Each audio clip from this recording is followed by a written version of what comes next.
look at the project differently than if we've got 50 anyways, so maybe this tool wouldn't be Oh! scenario. Oh! Trying to build the tool Oh! such a wide Oh, this guy's trying to drop shot right camera. I just came.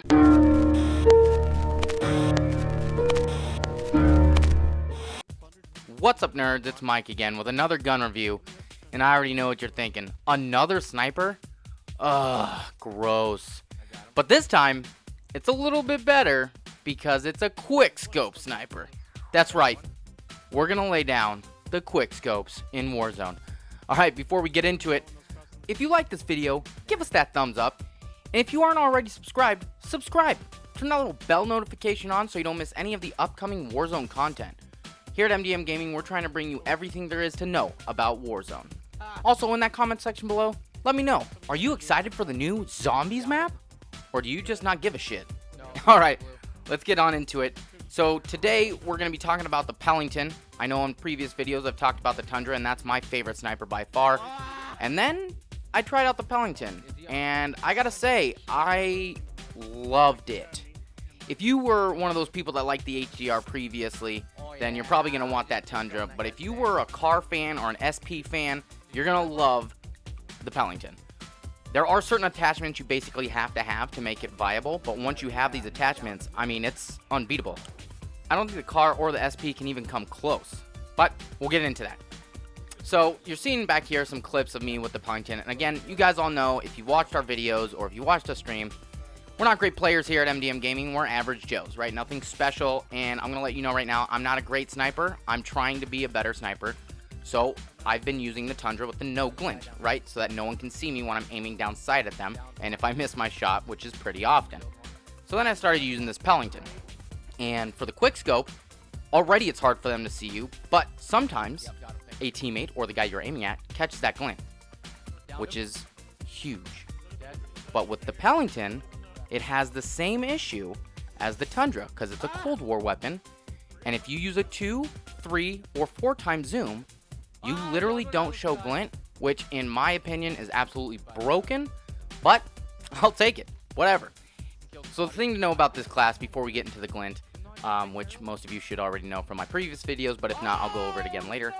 I do have the loadout for this weapon at the very end of the video, so you can go ahead and skip to that if you'd like. But if you don't skip to that, I'm going to compare this to the car, because that's what you're really going to be looking at when you're trying to use a Pelington. Because if you like the HDR, I recommend the Tundra. But if you did like the car, which most people did, most of the pro players use, right, I'm never going to be at that level. But it is a very good gun, and that's because it can still give you that one-shot headshot, which is very important when you're sniping. But also, it had the quickest ADS time. And so the car still holds the quickest ADS time, but just slightly. Like, so slight that I don't know if it matters because of all the pluses you get with the Pelington.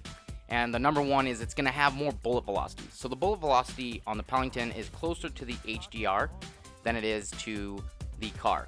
That doesn't mean it has HDR bullet velocity, but it is closer to that than it is the car. So the key thing here is bullet velocity helps the bullet get there quicker, right? So if someone's running around or jumping and you're in a later circle, or even if they're just coming up close to you, that makes this gun very viable because it's easy to hit your targets, right? You don't have to lead them so far because the bullet gets there quickly.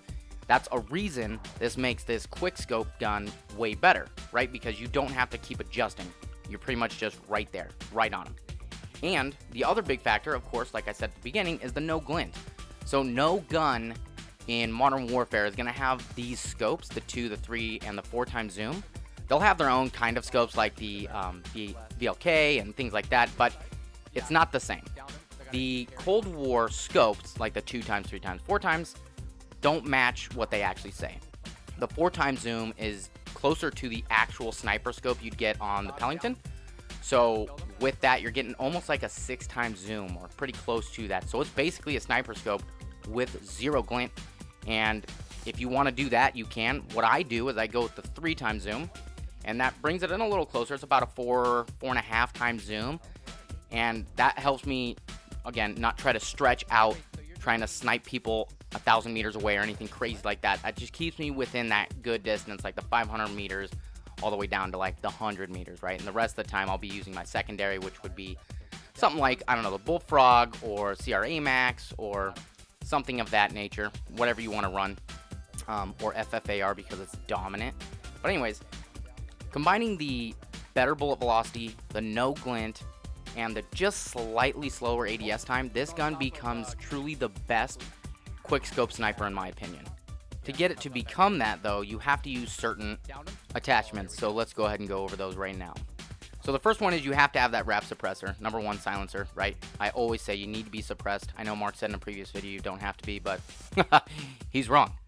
And the second thing you have to have is the 27.2 Combat Recon barrel. That combined with the wrap suppressor gives you the bullet velocity that's closer to that HDR bullet velocity, so you have to have that. The next thing I do is that 3x zoom, but if you want to use that 4x zoom because it's more like a sniper scope and you don't like the reticle it has, there's actually a glitch with the reticles right now.